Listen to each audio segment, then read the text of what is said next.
Bonjour, bienvenue dans Plein d'énergie, l'émission des initiatives durables dans la Loire. Depuis juillet 2007, il est possible pour chacun d'entre nous d'acheter son électricité ou son gaz auprès de différents fournisseurs d'énergie. Comment s'y retrouver parmi les différentes offres? Comment éviter certains pièges? Tout de suite direction Saint-Étienne à la rencontre d'une association de consommateurs. Quelle est la différence entre prix du marché et tarif régulé? Le prix du marché, c'est le prix qui est proposé librement par le fournisseur ou le vendeur. Et le tarif régulé est encadré par la loi et il est donc limité, somme toute, et il est donc beaucoup plus fiable. Il ne sera pas forcément très bas, parce qu'il n'y a pas un prix d'appel. Il prendra toujours compte du coût réel de la fourniture. Par contre, il ne va pas partir tout seul en flèche, parce qu'il reste encadré strictement par la loi. C'est-à-dire que les offres des fournisseurs alternatifs, les nouveaux fournisseurs d'énergie, peuvent, elles, augmenter Tout à fait. significativement. En général, il faut un prix d'appel très bas pour essayer d'attirer la clientèle, disons 10% de moins que le prix régulé. Mais au bout de la période promise, 1 an ou 2 ans de prix stable, ils peuvent augmenter de 15, 20, 30% sans problème. Les prix sont libres. Très bien. Et lorsque l'on peut choisir une offre qui allie à la fois l'électricité et le gaz, a-t-on le tarif protégé par l'État sur les deux énergies? Pas fait le même opérateur, jamais.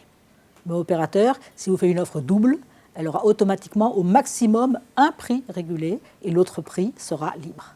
Certains fournisseurs d'énergie ont une politique commerciale offensive et des offres pas toujours très claires. Mais il est désormais possible d'opter pour un fournisseur aux pratiques commerciales vertueuses grâce au label Clair Énergie. C'est une marque qui a été déposée nationalement et qui sert à référencer des fournisseurs d'énergie, donc d'électricité comme de gaz. Donc aujourd'hui, nous avons 4 fournisseurs qui sont référencés sur 9 potentiellement référençables. Clair Énergie garantit aux particuliers ou aux petits professionnels d'avoir une information claire et transparente sur l'offre qui lui est faite par l'un des 4 fournisseurs agréés et également le protège des démarchages abusifs. Les contrats donc, ça lui garantit d'avoir un contrat, ce qu'impose la loi mais qui n'est pas toujours le cas auprès d'autres fournisseurs. Ça garantit également d'avoir une information claire et précise sur le droit de se retirer et de dénoncer l'offre qui vient lui être faite, puisque la loi protège le consommateur et lui permet, dans un délai de 7 jours, de se rétracter.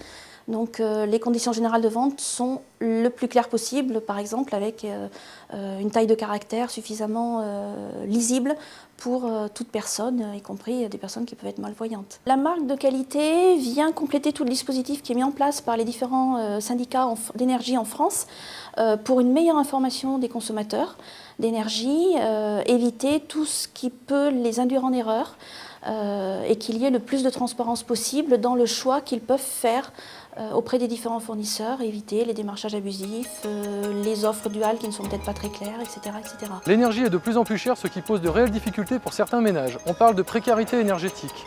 Il existe des tarifs sociaux et certaines collectivités agissent pour réduire des factures toujours trop lourdes. Tout de suite, direction Saint-Chamond pour y découvrir l'action du Conseil général de la Loire. Il existe des tarifs sociaux de l'énergie, pouvez-vous nous en dire un mot? Alors effectivement, pour certains ménages, sous certaines conditions, notamment financières, les ménages peuvent bénéficier de tarifs sociaux qui permettent concrètement de diminuer un tout petit peu la facture énergétique, donc que ce soit pour l'électricité ou pour le gaz. Pour l'électricité, on appelle ça le TPN, tarif de première nécessité, et pour le gaz, c'est le TSS, tarif spécial de solidarité. Et pour en bénéficier, le plus simple, c'est de s'adresser à son fournisseur d'énergie ou si on n'a pas les renseignements, de s'adresser à un travailleur social qui pourra donner les principales conditions pour y accéder.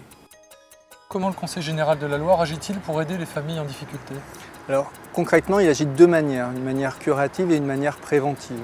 La manière curative, c'est d'aider sur les factures des ménages qui n'arrivent pas à payer leurs factures d'énergie, ce qu'on appelle le FSL, et sur la Loire, on appelle ça le flux.